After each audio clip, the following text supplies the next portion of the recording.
They came rolling up my gravel driveway just before dawn, 3 blacked-out trucks creeping over the rocks like vultures circling fresh meat. I was out on my porch, nursing a cold coffee, watching the horizon burn orange. My boots rested on the railing, calm as a rattlesnake waiting to strike. Because I knew exactly who was coming. The HOA's hired muscle, thugs dressed like soldiers, swaggering like they owned the place. But this ranch, it's my land, my family's land, held for generations. And no suit-wearing parasites were about to walk all over it. I've been battling this HOA nonsense for months now. They're from that fancy gated subdivision a few miles down the road. Big houses, trimmed lawns, and a committee full of people who think they can dictate how I live on my own property. It started with letters, then fines, then threats. But today, they showed up in force. The tallest one stepped out, clipboard in hand, trying to look official. "Sir, we're here to enforce compliance. You're in violation." I chuckled and leaned back. "You're about 6 miles outside your jurisdiction, boys."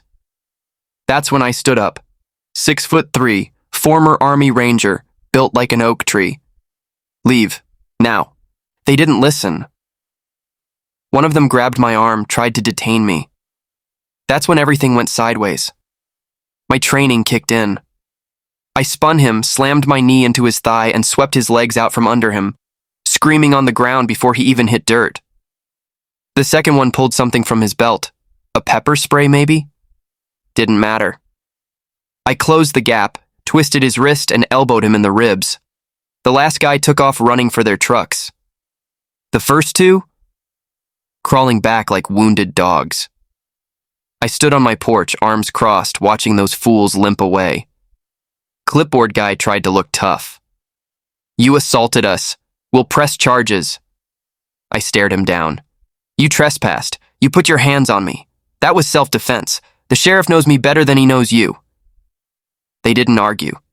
Just piled into their trucks and left with bent bumpers and flat tires, courtesy of a few caltrops I left near the gate. As soon as they disappeared, I called Sheriff Danner. Straight shooter, small-town law knows me well. HOA thugs tried to detain me on my land. I put 2 down. He sighed. "I'm on it. Don't talk to anyone else." But this was just the beginning. The HOA hadn't given up. They'd just changed tactics. A neighbor called late one night, spotted some guys sneaking around the edge of my property.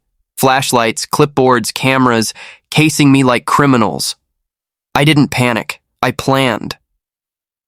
That night, under the moonlight, I rigged up motion sensors and floodlights near the boathouse, buried old fencing to trip anyone wandering around, and hid a Bluetooth speaker blasting angry bull snorts. 2 nights later, the HOA sent their new inspectors. As soon as they stepped into my trap, floodlights exploded on, and the bull sound sent one screaming like a kid. The other tripped on the fencing and slid halfway into the lake. I watched it all on my phone. No calls for help, just 2 soaked, humiliated men limping away. Next morning, I posted the footage online. It went viral in hours. Locals were loving it. Sheriff Danner laughed until he couldn't breathe. The HOA? Not so much. Their next move? Lawyers. A stiff suit showed up with papers trying to intimidate me. "You've been served," he said, flashing a thick envelope. I met him halfway down the drive, axe in hand, not threatening, just reminding him whose land this was. "Trespassing, assault, emotional distress, property damage," he read off. I smiled. I'm counting on court. What they didn't know?